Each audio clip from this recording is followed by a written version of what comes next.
Olá, bom dia. Meu nome é Eduardo Saig. Esse é o Cafezinho das 10, o seu programa semanal onde eu apresento e converso com pessoas ligadas à área de recursos humanos, sejam profissionais diretamente ligados ou entusiastas, pessoas que geram valor para essa área tão importante para as empresas. No episódio dessa semana, eu vou conversar com ela, que tem nome de tecnologia, mas não é, Lígia Hacker. Vamos falar sobre gestão horizontal.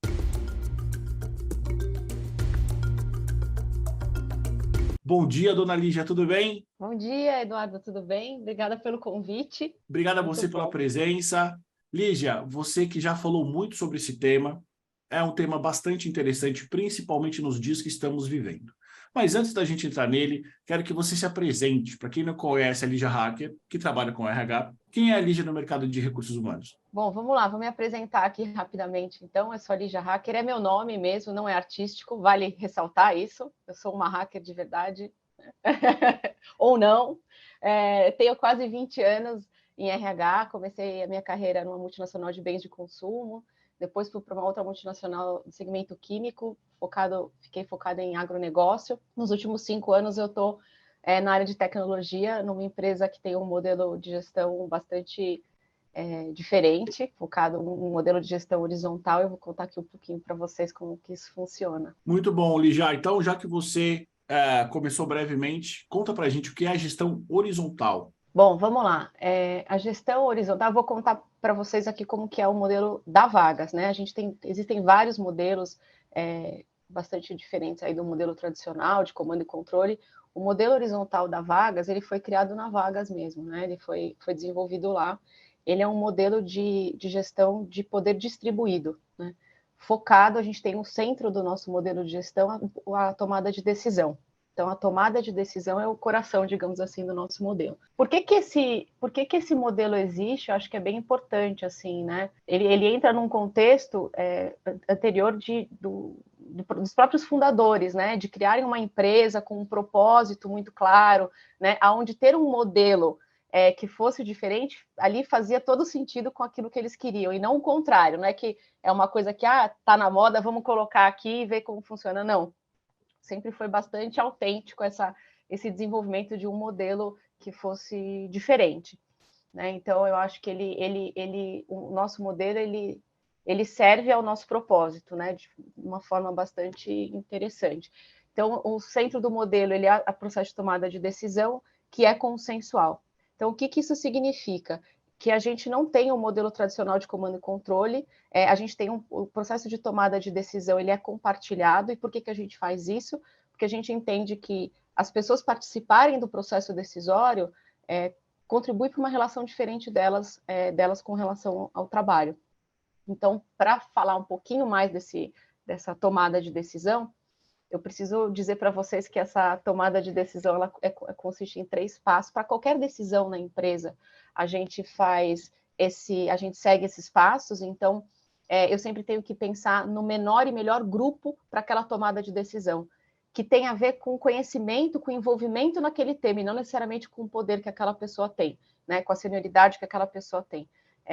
Pode ter a ver ou não. Né? Então, essa regra ela é bastante importante porque as decisões acontecem o tempo inteiro na empresa. Então, a gente tem que seguir esses passos para que isso seja fluido, né? E aconteça de um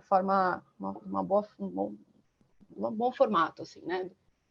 Então, eu sempre penso no menor e melhor grupo, vou envolver as pessoas, pode até ser uma decisão só minha, se aquilo é uma coisa que eu sei que eu conheço profundamente, eu vou saber lidar com os impactos, eu tenho as informações suficientes ali para aquela tomada de decisão, eu vou ali construir o meu consenso, vou propor a decisão e vou publicar essa decisão, né? E quando eu publico essa decisão, eu estou compartilhando com o restante da organização para que alguém, eventualmente, que queira fazer alguma controvérsia ou colocar algum ponto, fique à vontade de fazer isso.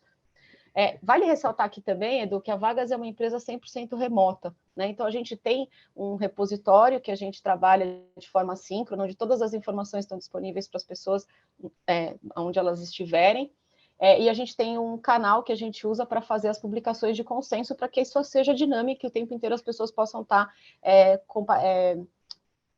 compartilhando aquilo que está sendo decidido e dividindo as decisões ali. Então, acho que essa é a primeira coisa importante para contar para vocês, porque que a gente tem, então, um modelo horizontal, porque a gente acredita que não tendo o comando e controle, as pessoas vivem a relação de trabalho de uma forma mais autêntica, né? Elas conseguem trocar valores de forma mais fácil, portanto, a gente tem o coração do modelo no processo de tomada de decisão, que é consensual, e é dessa forma que eu contei para você. Então, a gente sempre, esse é o coração. Para dar conta de um modelo horizontal, né, para dar conta de uma estrutura onde você não tem tradicionalmente alguém mandando alguém fazer alguma coisa, ou alguém supervisionando de forma muito direta, a gente precisa ter uma metodologia de gestão que ajude na vivência do dia a dia. Porque eu falo assim, a gente tem muitos problemas, os meus problemas são muito diferentes do que eu vivi numa empresa tradicional, mas a gente tem muitos problemas, claro, é um modelo muito diferente daquilo que a gente aprende desde criança na escola, enfim, né? Então a gente tem uma metodologia que ajuda a gente a viver no dia a dia o trabalho mesmo, né? Poxa, como é que eu vou ver se eu pedi uma coisa para uma área, como é que eu vou saber se ela entregou, quando ela vai entregar, como é que eu faço? Então, a metodologia ela é composta de alguns elementos importantes, né? A gente tem muitas ferramentas, muitos rituais para poder dar conta disso, né? Pelo modelo e por ser uma empresa 100% remota, né? Então, a gente tem rituais muito bem desenhados, a gente tem papéis muito claros, os artefatos que a gente disponibiliza para as pessoas poderem tratar as tensões que acontecem no dia a dia, né? De outro formato que não, né? Outras, vou falar para o meu chefe, ou o meu chefe. A gente não tem isso, né? Acontece alguma situação ali muito difícil num grupo de trabalho, não é um chefe que vai entrar e vai resolver, as próprias pessoas vão ter que resolver, né? São times autogeridos. Então, eles precisam ter ferramentas para poder fazer ali a facilitação e a gestão das dificuldades que acontecem na vivência aí do dia a dia, né? E a gente, como RH, entra muito facilitando esses processos, né? A gente entra muito ali pensando, puxa, será que eu tenho ali, de fato, a melhor ferramenta, o melhor artefato para dar conta desse modelo? Eu acho que esse que é o desafio do RH, tanto numa empresa tradicional como numa empresa que tem um modelo mais disruptivo. Será que o desenho que a gente tem de organização, de rituais, de reuniões, ele de fato está de acordo com aquilo que a gente quer que as pessoas façam, né? Eu quero que as pessoas sejam super compartilhem, mas eu tenho ali as reuniões fechadas, só as pessoas mais altas que tomam a decisão. Bom, aí você não vai estar fazendo, né, dando oportunidade, de fato, fica uma coisa meio esquisita. Então, eu acho que o meu papel como RH é sempre pensar se, de fato, os instrumentos estão adequados para que as pessoas vivenciem isso da melhor forma e que, obviamente, a gente consiga chegar nos resultados que a gente quer em termos de negócio, né? Então, eu acho que esse é o grande segredo, assim. Mas o modelo, resumidamente, é isso, com a metodologia que suporta essa vivência do dia a dia. Super importante, Ligia, deixar claro para quem está vendo a gente, para quem está ouvindo, que não é todo mundo tomando decisões sobre tudo, né? Porque quando eu li sobre gestão horizontal, eu fiquei com essa impressão, né? E eu fiquei com essa dúvida que você já tirou. Será que todo mundo toma decisão sobre tudo? Invariavelmente isso iria inviabilizar a rotina, né? O dia a dia, porque as decisões elas precisam ser tomadas quase que no tempo imediato, Isso. né? Essa é a grande quebra de paradigma que a gente tem a intenção de trazer com um modelo assim, porque se numa empresa mais tradicional existe ali um flow que você tem que respeitar político, né, para alguma tomada de decisão, a nossa proposta é que esse flow seja de fato para as pessoas que conhecem, que têm ali o envolvimento direto naquela decisão e não necessariamente o poder ali, né? Então a ideia é que seja mais rápido. Muitas vezes a gente consegue, outras vezes não. Então, quando você fala todo mundo decide, não, mas eu comunico a decisão para todo mundo. Todas as decisões, a maior parte delas. Existe a possibilidade, dentro do nosso modelo, de que decisões sejam tomadas em consensos privados. Decisões que envolvem, eventualmente, algum tema mais sensível, a gente tem essa liberdade de fazer isso, mas mesmo assim, existem instrumentos e artefatos que a gente propicia para depois as pessoas poderem trazer uma atenção, trazer ali alguma questão para ser discutida. Acho que essa transparência que a gente sempre tenta dar, ela é parte do DNA de uma empresa que tem um modelo mais colaborativo, de cocriação. É importante isso, né? mesmo que existam momentos onde a gente tem que tratar temas mais sensíveis e que não possa ser aberto ali para todo mundo. E uma dúvida ali já, esses artefatos, esses instrumentos que você diz, eles foram criados à medida em que essa cultura foi sendo consolidada ou é algo que veio de fora? Talvez vocês Não, pegaram de outros, como eu vou falar, outras estratégias, outras empresas. a gente sim bebe de outras fontes, sim, a gente foi olhar sociocracia, holacracia, tem pessoas que trabalham com a gente que são especialistas aí, agilistas, pessoas que têm mais profundidade em outros modelos, e a gente foi cocriando algumas coisas, mas a gente não pegou nada pronto e colocou, tudo que a gente se inspirou, a gente acabou fazendo algum tipo de modificação que coubesse melhor aqui dentro da nossa cultura, assim. A gente costuma olhar assim para outros modelos, mas a maior parte foi criada. E é uma evolução, né? A Vagas trabalha dessa forma há mais de 10 anos. Então, de quando ela começou, desde o começo, acho que já tinha elementos ali muito claros de que um modelo tradicional não funcionaria, até se profissionalizar, digamos assim, vamos então oficializar que somos ali uma empresa de gestão horizontal. Aquilo foi passando e passa por várias construções e desconstruções o tempo inteiro. Isso é parte da premissa do modelo, né? Construir e desconstruir, sem esse compromisso com a perfeição. Então, toda hora a gente constrói, agora está funcionando super bem. Durante um tempo, a gente usou, por exemplo, modelos de OKRs. Uma hora passou a não funcionar, vamos procurar outra coisa, né? E assim a gente vai mudando, né? Lígia, você consegue trazer para a gente, talvez, um desses artefatos que vocês criaram, que vocês usam hoje para talvez guiar a tomada de decisão, guiar, por exemplo, tangibilizar essa cultura? Talvez algo que seja único e, claro, que você possa falar para a gente? Claro. Eu acho que tem uma coisa que é interessante, que é um tema que a gente trata, e não necessariamente é uma coisa que não traga questionamentos ou algum tipo de.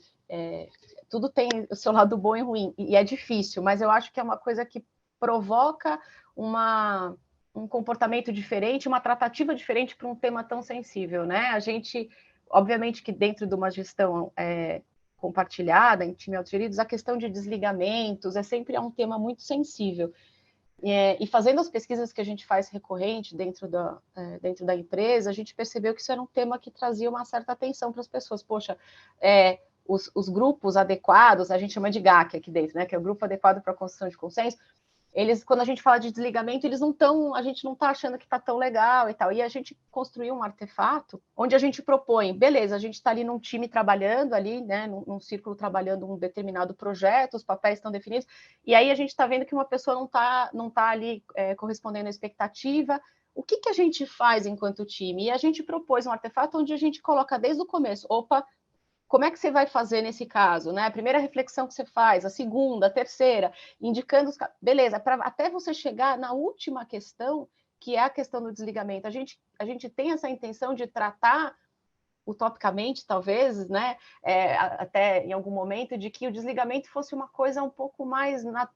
Sempre vai ser difícil, não estou querendo romantizar aqui de forma alguma, mas que fosse uma coisa menos surpresa ou menos assim, um pouco menos difícil, assim, né? Tanto para a pessoa que quando recebe a notícia, quanto para as pessoas que vão ter que conduzir aquele processo. E aí a gente criou esse documento que a gente chama esse artefato aí de desligamento, onde as pessoas podem primeiro fazer essa reflexão, pensar inúmeros caminhos para lidar com uma situação difícil, onde não está tendo ali a resposta adequada.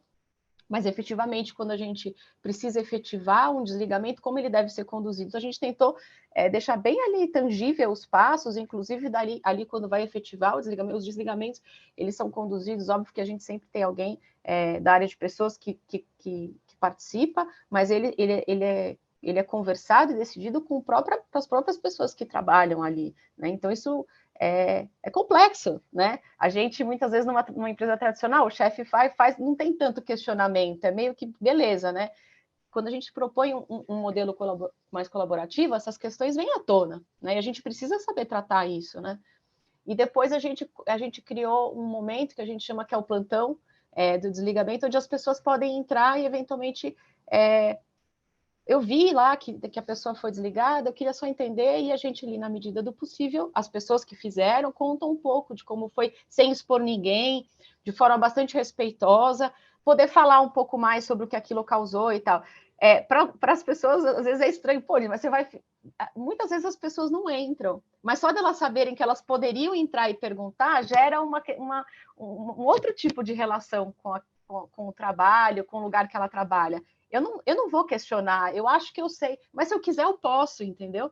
Então, eu acho que isso já gera uma vivência diferente, uma relação diferente, né? Um engajamento diferente que a pessoa tem ali com o ambiente de trabalho.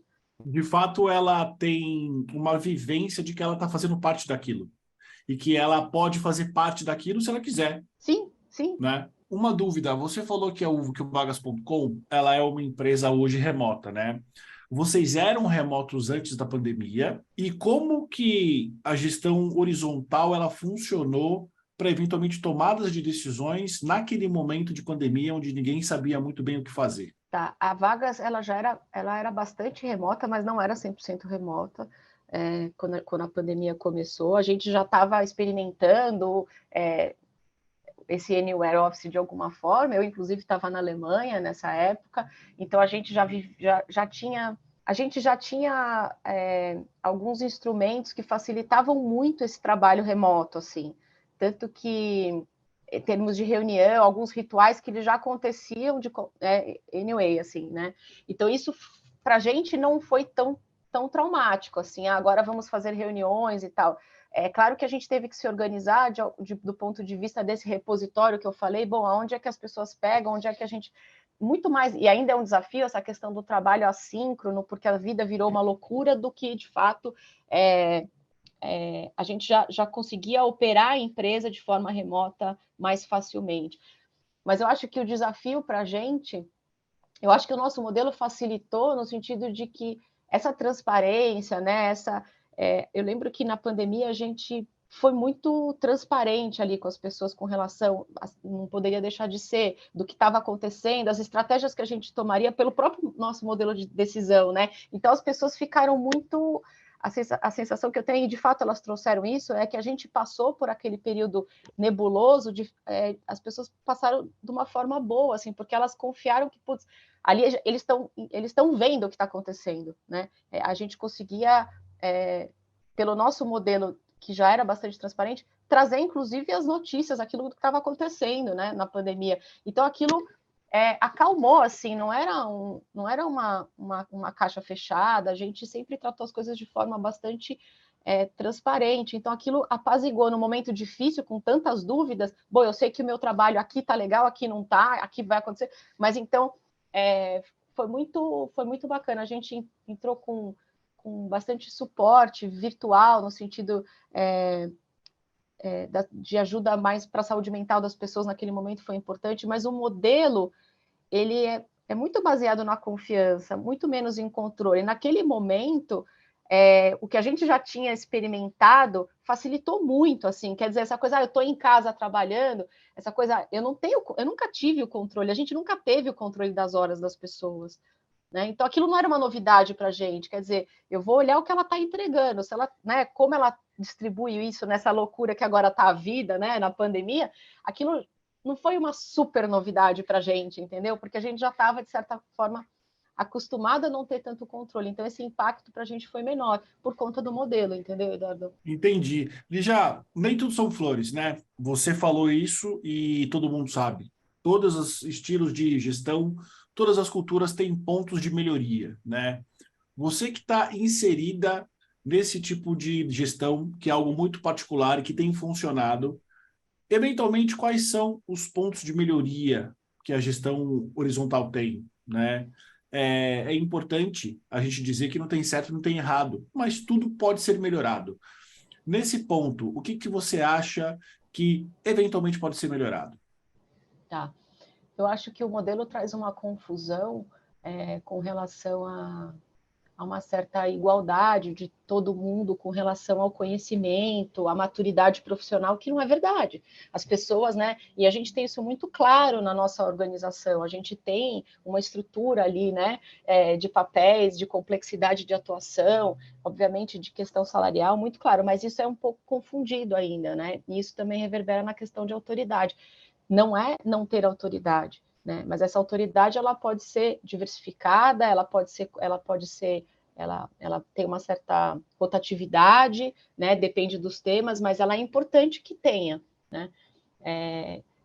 Sempre pode ser questionado na medida que a pessoa de fato também tem ali uma informação para de fato questionar. Então isso é um pouco confundido. Isso pode gerar um certo atraso, uma certa morosidade no dia a dia. Então isso é um ponto importante que eu acho que você tem que tomar cuidado e sempre deixar muito claro que você compartilhar a decisão, ou compartilhar, ter uma cultura mais de cocriação não significa que não se tem uma autoridade ou que, né, é uma baderna, é uma bagunça. Não é verdade, né? Um outro ponto de atenção que eu acho é que são modelos, e aqui também não estou fazendo nenhum julgamento, eu acho que ambos, e eu que vivi intensamente, acho que ambos têm coisas boas e coisas ruins, né? Não Com sou certeza. defensora nem de um nem de outro aqui. Estou contando desse momento que eu vivo agora. Mas eu acho que tem uma coisa muito, muito particular desses modelos mais disruptivos, que de fato não é toda pessoa que tem um perfil para poder vivenciar uma cultura assim, né? Então, eu percebo que muitas vezes no processo seletivo, quando você conta, você não tem uma estrutura, né, de chefe dessa forma, nossa, que legal, eu quero ir. Aí a pessoa às vezes entra e fala, não, mas ninguém mandou eu fazer isso, então eu não fiz. Não, mas ninguém vai mandar, né? Então, às vezes eu percebo que tem perfis e tudo bem, a pessoa prefere, me fala o que eu tenho que fazer, que eu vou lá e faço, e eu não quero, né? Porque esse tipo de modelo, ele pressupõe uma participação muito intensa e ativa de todos os colaboradores, independente do seu nível de atuação, né? Porque eu estou ali compartilhando informações super legais, eu espero que você me traga esse retorno, independente da sua atuação. E às vezes as pessoas não querem, né? Não querem ter isso. E aí ele começa a ser enfraquecido, porque eu preciso dessa participação das pessoas, eu preciso que as pessoas se interessem, entendam e estejam ali vivenciando isso. Então, eu acho que ele traz mais fortemente, né? Essa questão de tipo, será que serve para mim? Será que é uma coisa que eu vou me sentir bem, né? Tomando, porque todo mundo faz a gestão aqui, né? No dia a dia. E aí nem todo mundo quer, não. Eu prefiro um lugar que a pessoa ali vai fazer aquilo que eu acho que é muito difícil para mim, e tudo bem. Mas isso é um ponto importante para a gente, né? E é uma questão super complexa de lidar no processo seletivo, né? Para a gente a verificar isso, né? Aferir isso num processo não é uma coisa fácil, né? Então acho que são pontos de atenção que eu trago aqui do modelo. Eu imagino. Lígia, pergunta de ouro e a minha última pergunta para esse nosso café. Para aquelas empresas, nos modelos tradicionais, que eventualmente acharam interessante a gestão horizontal, por onde elas devem começar? Primeiro, eu acho que a reflexão tem que ser por que mudar, assim, por que ter um modelo horizontal, assim, eu acho que eu aprendi muito aqui nesses 5 anos com os fundadores que esse desejo de construir uma empresa dessa forma era muito autêntico, era muito genuíno, assim, né?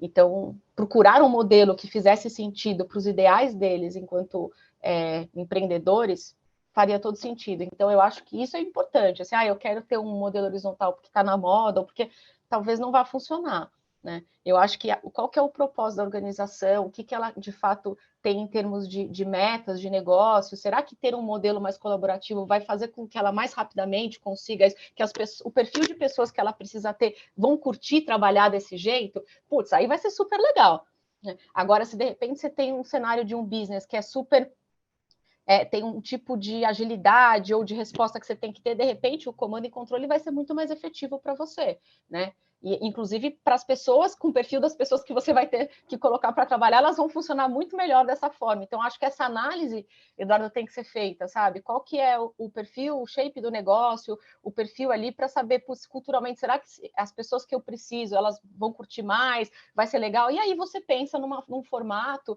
de organização, de como você vai desenhar que sirva isso, porque o modelo organizacional, ele é meio, né?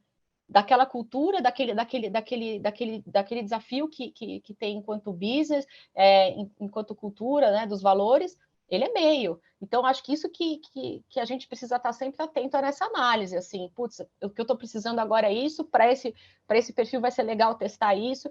E aí, isso posto, aí eu acho que dá para começar, mas eu diria que, de novo, para uma gestão uma horizontal, o perfil das pessoas e o objetivo do negócio tem que estar muito claro, porque tem muitas dificuldades, são outras, né? Então, mas existem muitas dificuldades. Não dá para ser uma coisa meio de moda e colocar, porque pode ser uma coisa terrível, assim, as pessoas podem ficar muito mais perdidas, elas podem curtir muito menos, eu vou colocar colaboração, às vezes isso pode gerar uma super angústia nos profissionais, entendeu? E eles vão paralisar e não vão ficar felizes, não vão conseguir trabalhar em paz, enfim. Então, acho que essa reflexão é o primeiro passo, assim, para fazer algum tipo de mudança. Muito bom, Lígia. Quero agradecer pela tua presença. Já faço o convite para você vir em outros cafés. Gostei muito. Acho que você tem uma experiência prática que muitos profissionais e muitas empresas estão buscando ter. Então, você já se adiantou.